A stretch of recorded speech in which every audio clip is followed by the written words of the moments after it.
Abroad. Masarap pakinggan para sa iba. Sabi nila, kapag nasa abroad ka, masaya at maginhawa.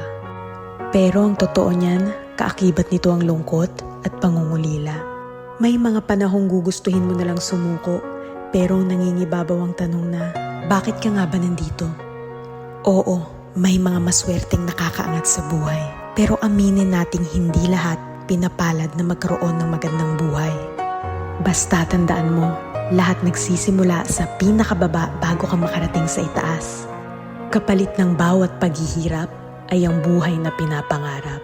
Walang imposible sa taong may tiyaga. Magugulat ka na lang na palitan na ang mga salitang pagod na ako ng buti na lang hindi ako sumuko.